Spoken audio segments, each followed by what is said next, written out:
이재명 민주당 대표의 위증교사 혐의에 대한 1심 선고가 사흘 앞으로 다가왔습니다.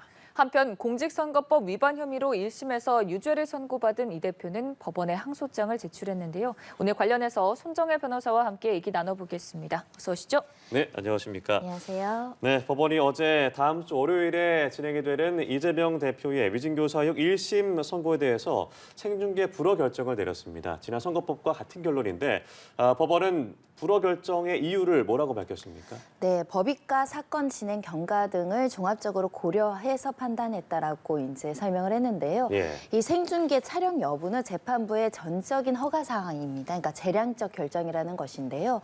아무래도 자세한 설명은 하진 않았지만은 피고인 입장에서는 무죄 추정의 원칙이 있고 또 1심, 2심, 3심까지 재판받을 권리가 있는데 혹여라도 1심에서 유죄가 선고되고 이것이 생중계되는 경우에는 유죄의 어떤 확신과 예단이 이제 국민들에게 비춰질 수 있다. 이에 대한 법익 침해를 고려한 게 아닐까 생각이 들고요. 두 번째로는 이 재판부의 어떤 재판 질서입니다. 만약에 생중계한다고 한다면 아무래도 25일 날도 지금 차량도 못 들어오게 하고 지금 법원의 질서 유지에 굉장히 신경을 많이 쓰고 네. 있거든요. 네. 대규모의 집회, 시위도 예정된 만큼 법정 질서 유지를 위해서 생중계는 안 한 것으로 보입니다. 네. 그러면 위증교사 의혹 재판에서 이 대표가 받는 혐의점들에 대해서도 하나하나 짚어볼까요? 네, 위증교사는 한마디로 허위로 이제 그 증언을 하게끔 결의를 시켰고 이 결의를 구체적으로 지시했다라는 이제 혐의가 위증교사죄입니다. 위증죄는 보통은 사법방해 행위, 그러니까 실체적 진실 발견은 어렵게 판사 앞에서 선서한 증인이 거짓말로 위증을 하게 했고 이것을 시킨 혐의로서 중대한 범죄 혐의로 이제 분류가 되어 있습니다. 네. 관련해서 이재명 대표가 2018년경에 경기도지사 선거를 치르면서 내가 검사 사칭을 하지 않았는데 검사 사칭한 것처럼 해서 좀 억울했다, 누명을 써서 억울했다 이런 취지의 발언을 한 것이 문제가 됐고 이게 허위 사실이라고 이제 적시가 돼서 선거법으로 이제 재판을 받는 과정에서 그 재판 받는 과정에서 출석한 증인인 김진성 씨에게 내가 원하는 변론의 취지대로 이제 기억에 반하는 진술을 시켰다라는 혐의로 지금 검찰이 기소한 사건이고 이재명 당대표의 주장은 당시에 기억나는 대로 사실대로 말해달라고 했을 뿐 허위 사실을 이야기해달라고 구체적으로 위증을 진술시킨 것은 아니다. 이렇게 지금 무죄 주장을 하는 사건입니다. 예, 이게 사실 2002년부터 거슬러 올라가는 사건으로부터 이제 시작된 거기 때문에 좀 복잡해 보일 수 있는데 당시 이제 전 성남시장 김정량 시장의 비서였던 김진성 씨와 이재명 도지사 간의 2018년 그 통화 녹취록이 밝혀지면서 이게 불거진 거잖아요. 근데 재판 초반에 김진성 씨는 위증을 했다는 자백을 했습니다. 이 부분은 좀 어떤 영향을 미치게 될까요?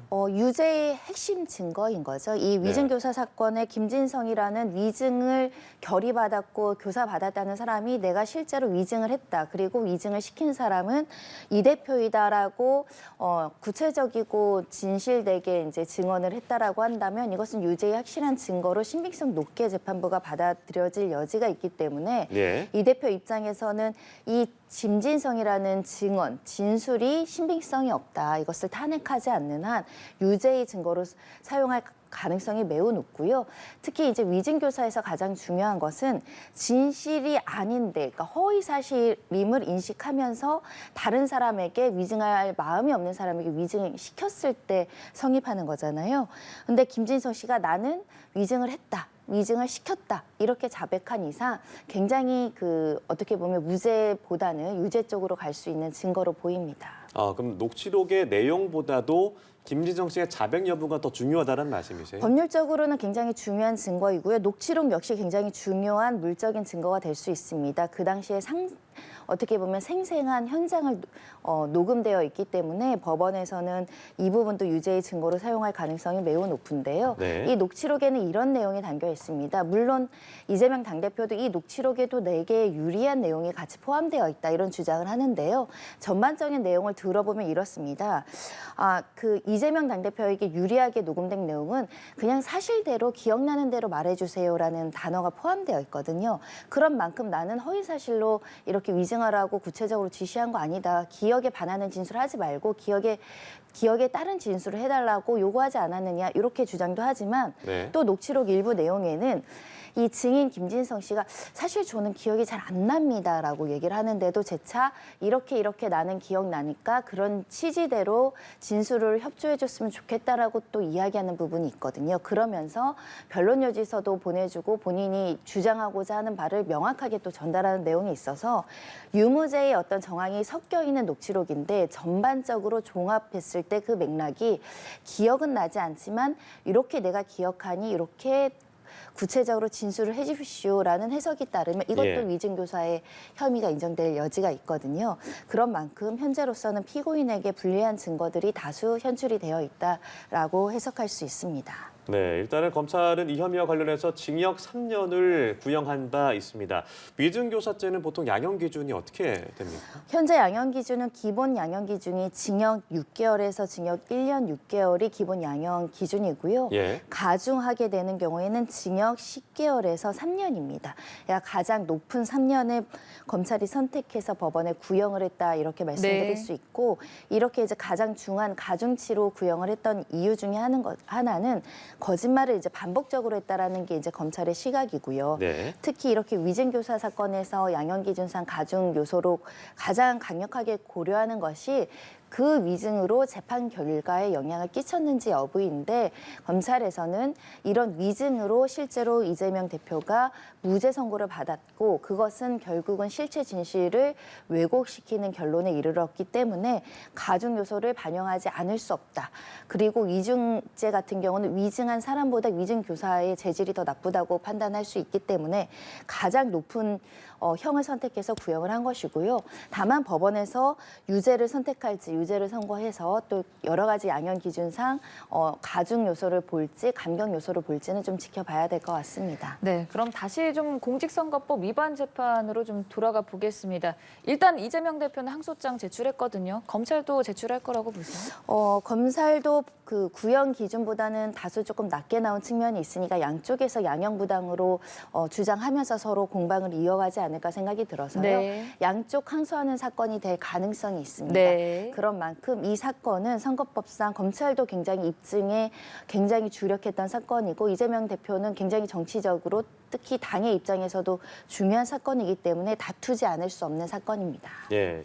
자, 2심도 법리 다툼이 치열할 것으로 예상이 되는데 선거법 위반 관련해서는 크게 두 가지잖아요. 김문기 당시 개발처장을 몰랐느냐 여부와 백현동 용도 변경 관련해서 국토부 협박에 있었느냐 여부인데 2심에서 쟁점이 될 만한 부분은 어떤 부분이라고 보세요? 1심에서 무죄를 주장했던 핵심 쟁점이 2심에서 다시 다뤄질 가능성이 매우 높습니다. 예. 이 피고인인 이재명 당대표 측에서는 어떤 사람을 몰랐다, 알았다라는 건 주관적 인식인데 이것을 객관적인 사실로서 허위사실 공표의 사실에 해당할 수 있는지를 여전히 다툴 것이라고 생각이 들고요. 두 번째로는 관련해가지고 이제 압박성, 협박성 어떤 그 여러 가지 공문이라든가 공무원들의 어떤 행위들이 있었지 않았느냐 예. 그런 측면에서는 다소 가장은 하더라도 아예 허위 사실은 아니다 이렇게 이제 주장할 가능성이 있는데 이 백현동 부지 용도 사건과 관련해서 1심에서는 성남시의 자체 판단이고 협조를 구한 적은 있지만 압박에 이를 정도로 협박을 한 사실은 없기 때문에 허위 사실이다 이렇게 이제 판단을 했거든요. 네. 관련해서 이거를 뒤집어 엎고 이 유무죄 판단을 번복하기 위해서는 이재명 피고인 입장에서는 국토부에서 구체적으로 압박한 증거를 더 제출할 수 있어야겠죠. 그런 점이 쟁점이 될 것으로 보입니다. 그러면 이 1심 판결 결과가 2심 그리고 최종심에서 좀 뒤집힐 확률이라고 할까요? 그동안의 판례를 봤을 때 어느 정도라고 좀 보면 됩니까? 일반적으로는 이렇게 1심이 오랫동안 재판한 사건이 항소심에서 전부 번복되기는 쉽지 않아 보이긴 하지만 네. 워낙에 네. 치열하게 다퉜던 사건이고 특히 허위사실 공표와 관련해서는 과거에 이재명 당대표 사건 중에 유무죄 판단이 1, 2심, 3심 뒤바뀐 경우가 있습니다. 네. 그만큼 사실은 선례가 많지 않지만 치열한 법정 공방과 또 항소심에서의 판단의 관점이 달라지면 일부 무죄로 나올 가능성도 배제하기는 어려운 상황입니다. 네, 일단 선거법 1심 선고가 징역 1년, 집행유예 2년이 나왔기 때문에 최종심까지 이어진다면 이재명 대표는 피선거권이 10년간 박탈이 됩니다. 그래서 이 재판이 마무리되는 시점이 언제가 되는 것이냐라는 그 궁금증이 있는데 일단 다음 대선이 2027년 3월 3일이란 말이죠. 그 이전에 최종심까지 마무리될 재판이 뭐 몇 개나 될 것으로 좀 보십니까?